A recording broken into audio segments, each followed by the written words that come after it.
Popularity is the most important thing in the world for some people. And there's no denying that maintaining healthy friendships or being well received by others can contribute to your happiness. Furthermore, being charming in some manner can be practical. The delivery guy is more careful with your items because he knows you. The lady at the store lets it slide that you don't have correct change, because some other customers are mean and impatient, but you've been grateful to her. Your peers at work quietly talk good about you behind your back, which the boss notices, and when the time comes for a raise or a promotion, as a leader, it is essential to command some level of respect so that your team buys into your direction and follows your lead.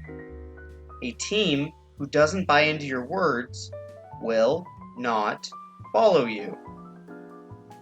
Humans are social by nature, yes, even introverts.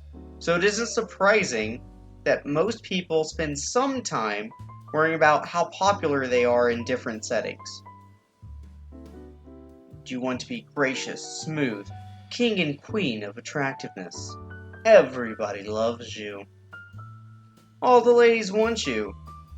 Unless you like guys, so all the guys want you.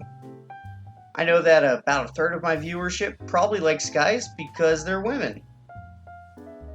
Well, nothing of that level is really necessary to be popular, although you can certainly cultivate any kind or caliber of charisma in yourself that you want. To keep it simple, today, Relentless Growth is going over 8 tactics anyone can use to make themselves more popular. Number 1. Show an honest interest in others. You've got to be sincerely interested. You wouldn't click on this video if you didn't want to be popular, and that means a lot of people would be around you. Therefore, you must like people. Using this logic, it should be fairly easy for you to convince yourself to be interested in others if it doesn't come automatically.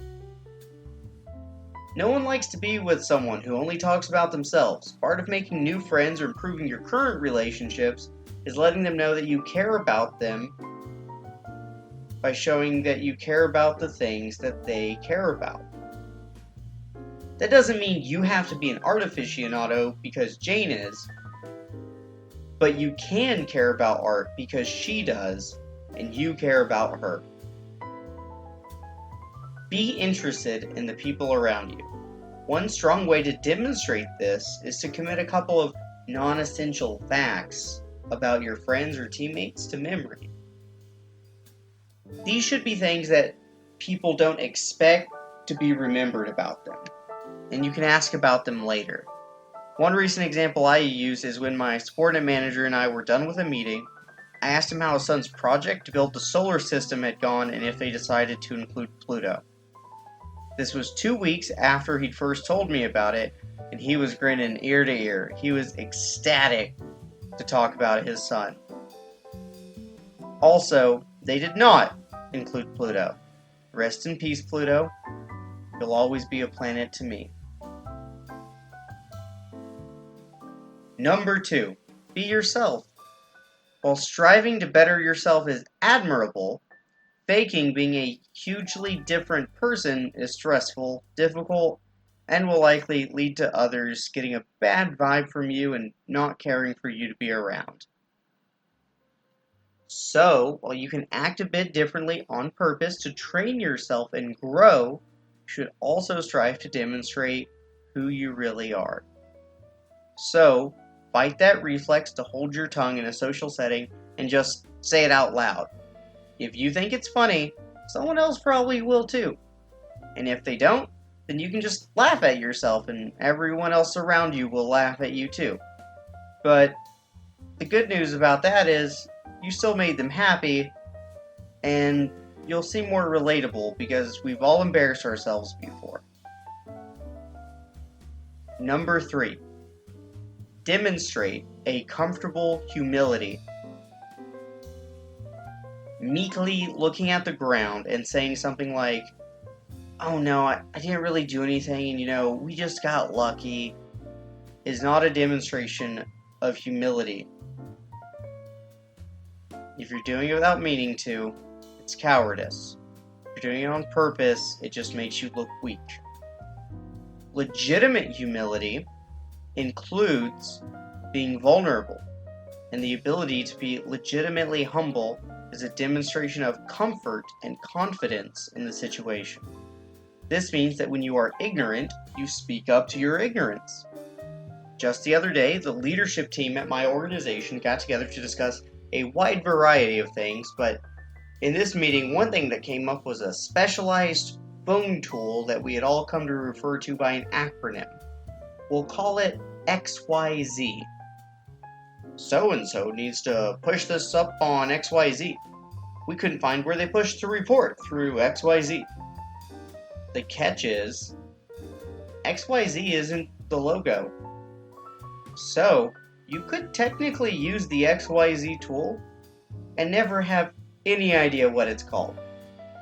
Sitting around the conference, our most junior manager finally interrupted and was like, "Hey, what on earth is XYZ?"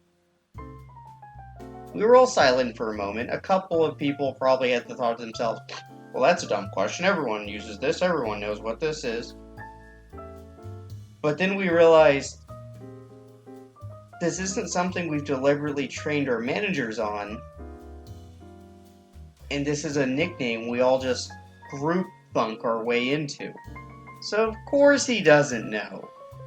So, rather than laugh at him or mock the manager, we simply explained it to him. Being good at his job, he was like, "Oh, of course, I use that all the time. Okay, got it." And since then, one of our executives has praised this junior leader on multiple occasions for the ability to ask the obvious questions and not fear looking dumb or ignorant. This will make people respect you more. Number 4, expand your activities. Variety is a great way to be interesting to others. You should strive to find activities and hobbies that you enjoy, even if you only do them occasionally. This will likely expose you to new people in many cases, allowing you to expand your social network. While it is true that staying strongly committed to a single hobby will allow you to develop it further, whether that's skydiving to become an instructor, or martial arts to become a black belt, or even running a YouTube channel, it's also true that most humans will have their interests ebb and flow like the tide. And it is okay to change what you do with your time. Greater variety will give you more experiences that you can draw from to relate to others in conversation, and you will be more interesting to others in addition to probably meeting new people. Number 5, give sincere, lavish praise. There are several ways to be positive in interaction, and simply avoiding being negative or exhibiting a few positive behaviors that come across as warm and friendly can make a huge difference. Here's one. Super Ultra Ninja Hack. Give sincere, lavish praise about someone to other people. We establish in our first point that you must like people to some extent if you are watching this video. You know the value of being interested in what interests others. Once you discover what others are interested in and have gotten them talking, although it may take more than one conversation, you now have a superpower at your disposal. At some point, you will hear of something admirable about this person, whoever they are. She might write recreationally on the weekend, even though she hasn't been published yet. He might buy homeless people food from a restaurant on his way home from work. And I'm thinking of real people when I say these examples. Humans do this. You just have to talk to them to find out. Whatever the praise may be that you give them, make sure you mean it. This won't be difficult once you've listened to a person intently a few times. Everyone has positive qualities. But only say it if you mean it. Strive to make the compliment be on something the individual can control, like their behavior. If it has to be something about their appearance or their possessions, make sure you tie it into their actions and choices. So that could be like, you look good because you work out, or you watch what you eat, or you're good with your makeup, or that's a really nice jacket and you must have picked it. But the real power in talking good about someone is when you do it behind their back. They might never hear about it. That's fine. You're doing the right thing by being a good friend and a leader to others. However, they'll probably hear about it eventually, and a compliment heard secondhand outweighs the ones you hear firsthand by magnitudes. For a video on lavish praise in place of criticism, please see the video linked above. When you give sincere compliments and someone hears about it from a third party, they will know it isn't flattery, and they'll just want to talk to you more and be more willing to help you. Number 6, don't neglect your appearance. Appearance is essential when introducing yourself to those around you. It is the first thing you will be judged on. Of course, it is not essential that you become superficial, but pay attention to the state of your clothes, your haircut, and basic hygiene. Some would also recommend that you strive to dress one level better than what the situation normally calls for. I can't say I do this myself, but I can see how it would be helpful, and I'm considering incorporating that technique into my daily life. Exercise, in addition to its clear health benefits, will also contribute to your appearance. Even before your physique improves, you will inevitably hold yourself more confidently and comfortably. Number 7, listen more than you talk. Who do you listen to more closely? Someone who never keeps quiet, or someone who only talks once in a while? There's a balance to everything, but as with anything else, the law of supply and demand is mostly true. If you constantly share your opinions, no one will seek them out. If you only say what you think occasionally, or just make one comment instead of repeating it over and over, your words will carry more weight. To be clear, I am not suggesting that you always keep your opinions to yourself. The people around you need to know what you are thinking, and doubly so if you are in a leadership role.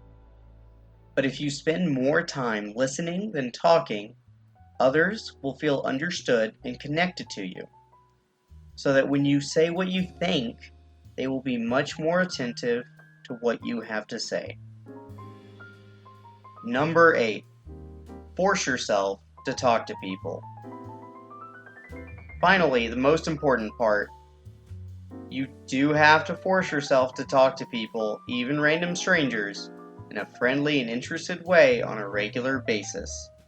It might be your barista at Starbucks, or the guy next to you on the elevator with an AC/DC t-shirt. It could also be an established friend like Peter when he talks about playing poker, or Christine at work when she brings up all the different kinds of plants that she's growing. It could even be me when I talk about real estate. Say hi, introduce yourself, ask about their day, or use their outfit and accessories to make a comment. This one comes harder for people who self-identify as introverts, but force yourself to say something. Referring back to item 1, you can leverage the power of interest and listening to make most anyone like talking to you. Most people care far more to talk about themselves and have a need to try to prove how cool they are.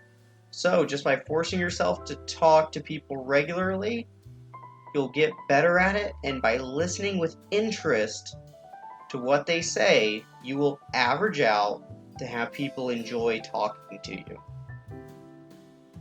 You know how sometimes when you start ranting about something niche that you love, you trail off and say, oh, never mind, I know no one else cares about that. I want you to be that one person who says something like, no, tell me more. I've got time and I've never thought about it. Here's the part of the video where I ask you for everything that every other YouTuber does. Click all of the things, including that link in the description, and maybe do some typing. You only have one life to live. Grow it relentlessly.